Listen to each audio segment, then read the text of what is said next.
삶의 비전을 이루어가는 것은 무척 영광스럽고 또 황홀한 그런 우리의 생애의 꿈일 수 있습니다.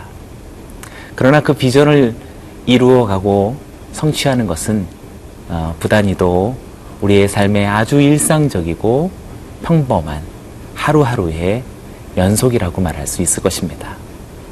우리의 삶의 모든 여정 속에서 우리가 만나는 사람들 가운데, 그리고 우리에게 생겨나는 매 사건들이, 그 모든 것들이 비전을 성취해 나아가는 그 과정들이며 결과들이라고 말할 수 있을 것입니다. 저는 여러분들의 일상이, 그리고 오늘 이 하루의 평범한 삶이 비전을 성취하는 감격스러운 이 하루가 되기를 주님의 이름으로 축복합니다.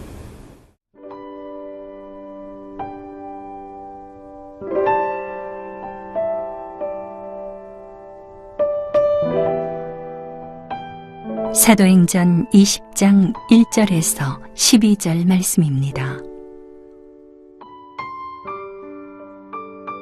소요가 그침에 바울은 제자들을 불러 권한 후에 작별하고 떠나 마게도냐로 가니라. 그 지방으로 다녀가며 여러 말로 제자들에게 권하고 헬라에 이르러 거기 석 달 동안 있다가 배 타고 수리아로 가고자 할 그때에 유대인들이 자기를 해하려고 공모하므로 마게도냐를 거쳐 돌아가기로 작정하니 아시아까지 함께 가는 자는 베르웨아 사람 브로의 아들 소바더와 데살로니가 사람 아리스다고와 쇠군도와 더베 사람 가이오와 및 디모데와 아시아 사람 두기고와 드로비모라. 그들은 먼저 가서 드로아에서 우리를 기다리더라. 우리는 무교절 후에 빌립보에서 배로 떠나 닷새 만에 드로아에 있는 그들에게 가서 이레를 머무니라.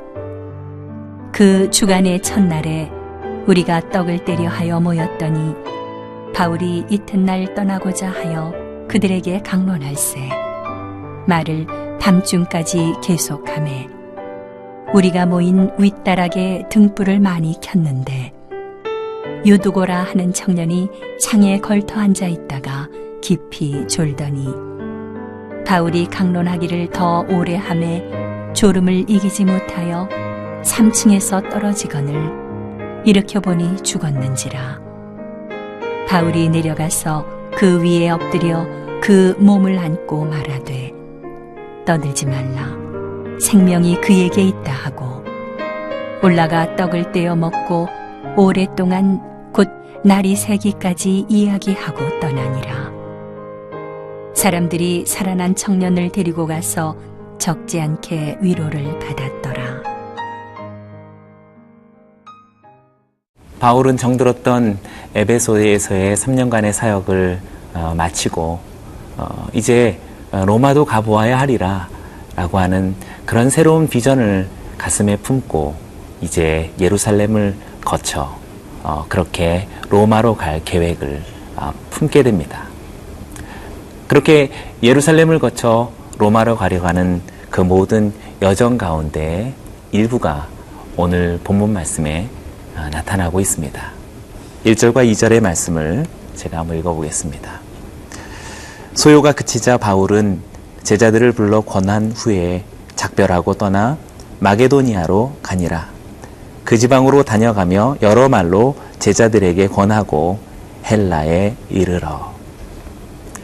에베소 연극장에 있었던, 아주 잠시 있었던 데메드리오 사건, 그것으로 인하여서 바울에게, 그 일행에게 큰 위기가, 그리고 로마도 가보아야 하겠다라는 그 비전의 위기가 찾아왔지만 능히 현실은 비전을 가로막거나 붙들 수 없었습니다.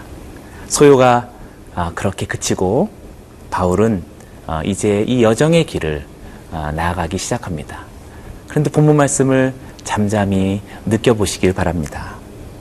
바울은 제자들을 불러서 권한 후에 작별하고 떠나 마게도냐로 가니라. 풍경화를 한번 그려보시길 바랍니다. 너무나 아름답습니다.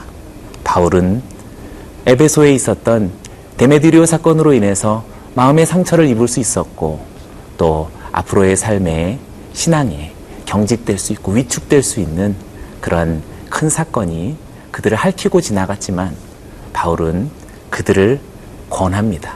권면합니다. 또 격려하고 또 위로합니다. 너무나 아름답습니다. 우리의 비전이 이제 예루살렘을 거쳐 로마로 가야 하는 분명한 목적과 목표가 주어졌다 해서 그 사이에 있는 과정들이 소홀하거나 무가치하거나 사소하다라고 말할 수 없을 것입니다. 아니, 어쩌면 로마도 가보아야 하리라 라고 하는 이 가슴 떨리는 웅장한 비전은, 그곳으로 가는 그 모든 여정이 다 로마도 보아야 하겠다라는 그 목표와 그 비전 그 자체라고 말할 수 있을 것입니다. 제자들을 불렀고 그들을 권면했고 그들을 작별합니다. 그리고 새로운 마게도냐로 나아갑니다. 저는 성도 여러분들의 삶 속에 이러한 일들이 있게 되기를 원합니다. 사랑하는 마음은 지나칠 수 없습니다. 사랑하는 마음은 격려합니다. 사랑하는 심정은 위로합니다. 그리고 따뜻하게 아름답게 작별할 수 있고 이별할 수 있습니다.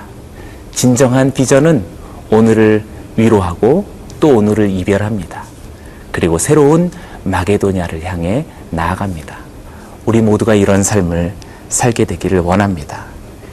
2절에서도 마게도냐 그 지방으로 다녀가고 여러 말로 제자들에게 권하며 헬라로 이르렀다라고 이야기합니다. 이 모든 여정, 이것이 아름다운 비전의 성취일 것입니다.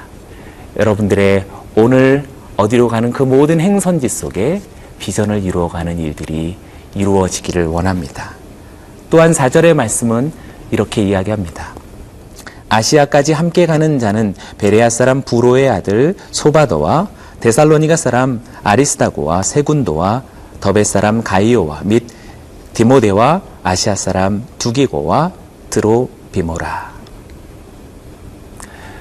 여기서 아시아로 나아가는 바울의 7명의 동역자가 소개되고 있습니다. 그런데 7명의 동역자를 소개할 때 베레아 사람 소바더라고 말하며 데살로니가 사람 아리스다라고 이야기합니다. 또 세군도라고 말합니다.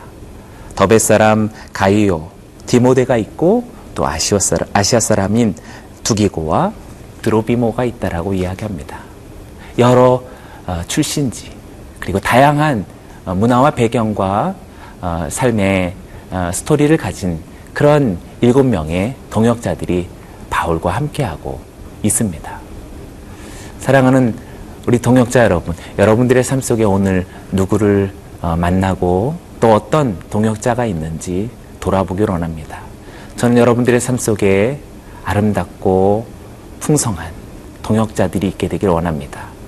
만약 그것이 무척 부재하다라고 느끼신다면 오늘 그러한 동역자들을 우리가 만들어 갈 수 있게 되기를 원합니다. 비전은 이렇게 나와는 전혀 다른 사람들과 그 사람들의 만남을 통해서 이루어진다라는 사실을 이야기합니다. 저는 여러분들의 삶에 만나는 스쳐 지나가는 수많은 사람들이 아름다운 동역자로 변모되어지고 그를 통해 하나님의 아름다운 비전을 성취해 나가는 삶을 사시기를 주님의 이름으로 축복합니다.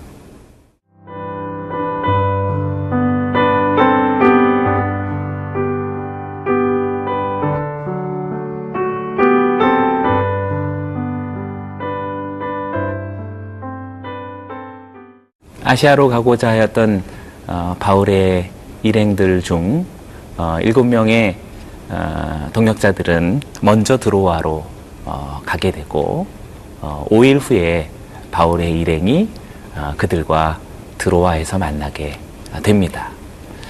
이곳 드로아에서 우리 7절에서 이야기하는 것처럼 그 주간의 첫날에 주일로 불리워질 수 있는 이 주일에 아주 행복한 드로아의 제자들과 더불어서 맞이하는 그러한 성회, 그 성회를 만나게 됩니다.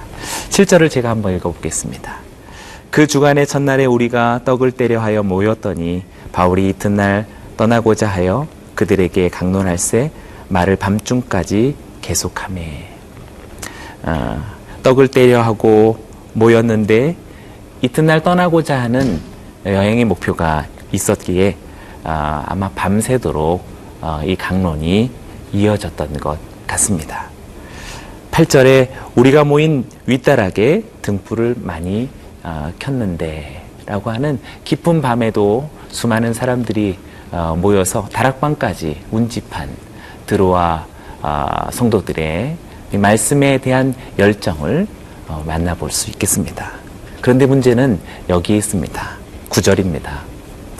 유두고라고 하는 청년이 창에 걸터 앉아 있다가 깊이 졸더니 바울이 강론하기를 더 오래 하며 졸음을 이기지 못하여 3층에서 떨어지거늘 일으켜 보니 죽었는지라. 성경에서 나타나는 사건 중 이 유두고 사건은 우리로 하여금 참 당황스럽게 만듭니다. 이 유두고 사건은 우리가 이야기하기에도 참 민망한 그런 당황스러운 사건이라고 말할 수 있습니다. 대단한 순교의 현장도 아니었습니다. 누군가로 인해서 핍박받는 그런 상황도 아니었습니다. 말씀을 듣다가 말씀을 연구하다가 말씀을 함께 같이 나누다가 예배 중에 그냥 심장마비가 온 것이 또 아니고 졸다가 난간에서 떨어져 죽은 그런 아주 민망할 만한 사건입니다. 우리는 이런 사건을 두고 수많은 사람들의 입가로 회자할 수 있을 만한 그런 이야기들의 사건이 됩니다. 심지어는 우리는 이 죽음의 사건을 두고 가십의 내용들로 삼을 수도 있을 것입니다. 왜 설교 시간에 조는가라고 이야기할 수도 있겠습니다. 왜 예배 시간에 마음을 집중하지 못하는가라고 말할 수 있을 것입니다. 또는 집회를 왜 그렇게 밤늦게까지 하는가라고 말할 수도 있겠고, 어떤 이는 얼마나 말씀이 은혜가 없었다면 그렇게 조를 수 있겠는가라고도 이야기할 수 있겠습니다. 우리는 말하기를 좋아합니다. 우리는 생각하기도 좋아합니다. 그러나 하나님이신 성령님께서 오늘 이 기사를 우리들에게 주신 목적은 왜 유두고가 난간에서 떨어졌는가, 그 이유에 있지 않을 것입니다. 우리의 삶 속에서 만나는 사건들은 일일이 다 형용할 수 없을 만한 무수한 사건들의 연속입니다. 지금 이 방송을 청취하고 있는 여러분들의 삶 속에 만나는 사건들도 무척 당황스러울 만한 그런 이야기들이 적지 않을 것입니다. 그러나 그것이 우리들의 인생이 아닌 것입니까? 그것이 우리의 이야기가 아닌 것인가요? 그것이 우리의 삶의 한 부분이 아닌 것인가요? 그것도 역시 우리의 삶의 한 부분이요, 우리의 인생의 스토리이며, 그것은 아주 아름다워야 할 비전의 성취를 이루어가야 할 과정이 되어야 할 것입니다. 바울의 모습을 보기 원합니다. 10절입니다. 바울이 내려가서 그 위에 엎드려 그 몸을 안고 말하되 떠들지 말라, 생명이 그에게 있다 하고. 10절의 말씀에 바울이 보여주고 있는 이 동작은 사렙다 과부의 아들이 죽었을 때 엘리야가 그를 덮고 기도하며 살리게 한 것 같은 그런 모습을 보여줍니다. 바울이 내려가서 유두고 위에 엎드려 그 몸을 안고 떨들지 말라, 생명이 그에게 있다. 묵상하면 묵상할수록 너무나 아름답고 감격스러운 그런 말씀이 됩니다. 말하기를 좋아하고 따지기를 좋아하고 분석하기를 좋아하는 그런 여력이 있고 열심이 있다면 차라리 그 문제라고 말할 수 있는 사건을 우리가 덮쳐서 그것을 끌어안고 오히려 이 죽음을 생명이 있노라고 축복하는 삶을 사시면 어떻겠습니까? 여러분들의 답답한 마음에 그런 함성과 때로는 분노와 때로는 여러 가지 비난의 목소리들이 우리에게 찾아올 때 우리가 차라리 그 죽음을, 그 안타까움을, 그 당혹스러움을 우리가 끌어안고 덮어버리면 어떨까요? 그리고 여기에 생명이 있다라고 말하는 삶을 사시면 어떻겠습니까? 저는 이것이 비전을 이루어가는 삶이라고 생각합니다. 이것이야말로 참된 유두고, 다행이란 뜻을 가진, 행운이라는 뜻을 가진 이 유두고가 죽음을 맞이하게 된 이 해프닝과 같은 일을 다시 살려내는, 다시 부활케 하는, 다시 의미를 갖게 하는 그러한 바울의 아름다운 이 모습은 진실로 비전을 성취해 나아가는 그러한 아름다운 인생의 모습이라고 말할 수 있겠습니다. 저는 여러분이 우리가 만나는 수많은 사건들을 다시 살려내는, 생명이 있노라고 축복할 수 있는 감격스러운 생애를 사시기를 주의 이름으로 축복합니다. 기도하겠습니다. 좋으신 하나님 아버지, 여기 모인 우리 귀한 믿음의 성도들이 저의 모든 삶의 사소한 일상과 평범한 오늘 하루하루의 삶이 비전을 이루어가는 아름다운 생애가 되게 하여 주옵소서. 만나는 수많은 사람들이 동역자가 되게 하여 주시옵소서. 그리고 해프닝과 같은 당혹스러운 사건과 불행한 일의 만남조차 생명이 있노라고 축복하는 생애를 살게 하여 주시옵소서. 예수님의 이름으로 기도드리옵나이다.